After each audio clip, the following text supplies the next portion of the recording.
Welcome back to News and Views on this fine morning here in Johannesburg on Salam Media. Of course, just to remind everyone, you can join the conversation.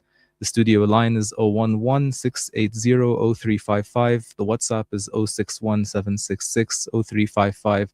And you can reach us on X at Salam Media using the hashtag Ramadan 2026 SM. Of course, there's also the Facebook page, facebook.com/Salam Media, and the online streaming on the website, salammedia.com/listen-live. And we are now very lucky to be joined by a very interesting guest, a good friend of mine as well, to discuss a problem that I think as people involved in Palestine advocacy, we were confronted with in quite a substantive and very aggressive way, actually, particularly with what's going on with Israeli spiritual diplomacy here in South Africa and in Africa more broadly. Our guest, Sam Munayer, is a Palestinian theologian from Jerusalem. Good morning, Sam. How are you? Good morning, Abdullah. Ramadan Kareem, and blessed Lent to all the viewers. Thank you, Sam. Ramadan Kareem and blessed Lent to you as well. And I should actually start by stating that Sam is indeed a Palestinian theologian from Jerusalem, but he is actually a Palestinian Christian theologian. Many people often forget that a very important and a very relevant proportion of our population in Palestine are actually Christians, who are people involved with us in the struggle for a free Palestine, and in fact, I think for a better world more generally, and not just for a free Palestine. The struggle is an international one, and it involves all kinds of places and peoples. And so thank you for joining us, Sam. It's great to have you. It's my pleasure. Thank you. So, Sam, the Patriarch of Jerusalem released a statement. Actually, the patriarchs and heads of churches in Jerusalem released a statement last month talking about, and here I quote the statement, damaging ideologies such as Christian Zionism, which they say misleads the public, sows confusion, and harms the unity of our flock. Can you please tell us, what is Christian Zionism? And if you can tell us a little bit about this statement as well. For sure. In short, to understand Christian Zionism, it is a theology that understands the birth and existence of the state of Israel as fulfillment of biblical prophecy. So in other words, the nation state that is Israel, that was created in 1948, is a divine act by God, and therefore is a project that if people want to join the will of God, need to support. And in turn, that also means the genocide and ethnic cleansing of Palestinians from Palestine and the landscape itself. So in short, that is Christian Zionism, and we can delve a bit more into that theology and history and influence, not only here in Palestine, but around the world. And the statements by the heads of churches in Jerusalem, they speak about this theology that is damaging the local church here in Jerusalem, but in Palestine in general. And it comes from different reasons. The first is that the theology itself is one that is rejected by mainline Christian denominations. Therefore, this presence in this theology is one that is what many people in Palestine call heresy. So that's why the leaders of the churches in Jerusalem decided to respond to it in a statement. The second thing is that Palestinian Christians themselves are targeted by Christian Zionist organizations and actors. And therefore, if you look at the statement closely, you see that there's referral to some individuals who are representing the Palestinian Christian Church wrongly and are associated with Christian Zionism, Christian Zionist circles, and beyond. And therefore, they felt the urge to respond to it, not only because the theology is harmful, but because it misrepresents the church in Palestine and the local flock who attends the churches in Jerusalem and in Palestine in general. Thank you, Sam. And of course, I should mention as well. Sorry, Sam, I forgot to mention this at the top of the segment.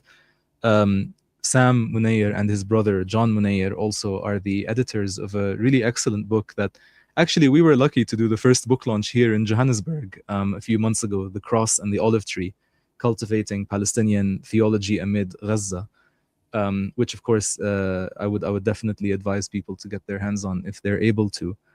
Um, Sam, thank you for kind of explaining Christian Zionism in that way. And I think it's really important as well for our listeners to know as well the kind of particular ways in which, the Israeli occupation and settler colonialism also targets Palestinian Christians. Because there were attempts, as you know, many times to kind of like create a divide between Palestinian Muslims and Christians, even in a kind of like juridical, like legal way. And these attempts were, of course, rebuffed because we all are part of the same, like national struggle, whether you're Muslim or Christian. So can you tell us a little bit more about that? Well, definitely. I think one thing to really highlight for Palestinian Christians is what we call, what us Palestinian people call the Nakba in 1948.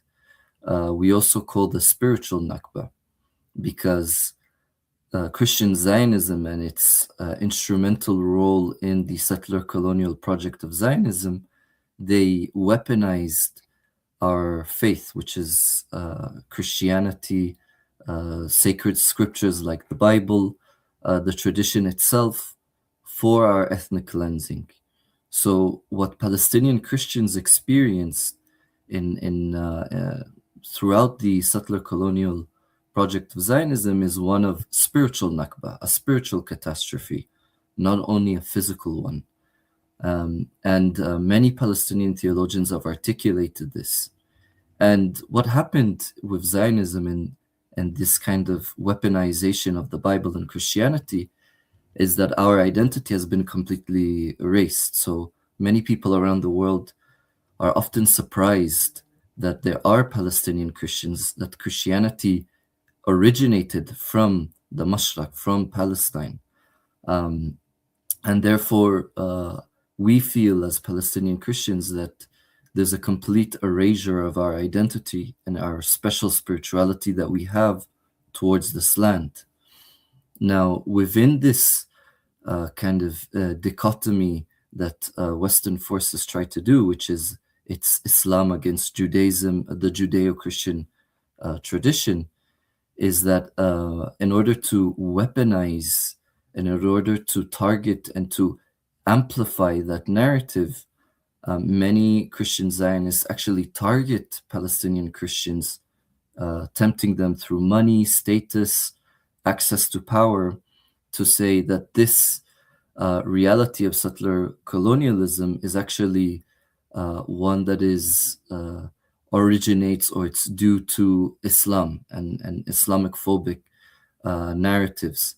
So you see a lot of Palestinian Christians get targeted by Christian Zionists to say that their oppression, their reality is actually due to Muslims, which is in fact contrary to the truth. Christians and Muslims have co-resists, as you highlighted, Abdullah, and coexisted throughout centuries here. In fact, Palestinian Christians and Muslims share a common spirituality that is rooted in the land of Palestine.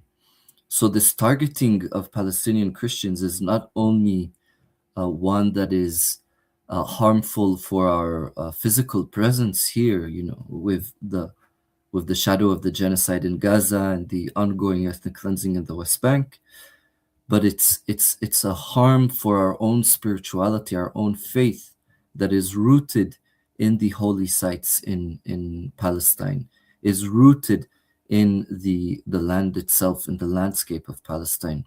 And therefore this harm, this targeting of Palestinian Christians is one that is not only harmful for our physical presence, but is one that is targeting our spiritual heritage.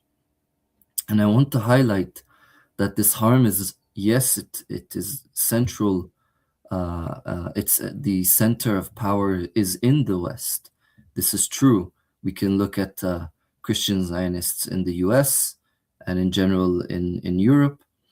But throughout my time in places like Rwanda, Burundi, Kenya, recently Zimbabwe, I've also seen Christian Zionism infiltrate the churches in Africa, and how it's weaponized spirituality in Africa, not only to support Zionism in Palestine, support Zionism, in the land of Palestine, but in fact enhance the colonialism that is present in countries around the world, such as South Africa, such as Zimbabwe, such as Rwanda and Burundi.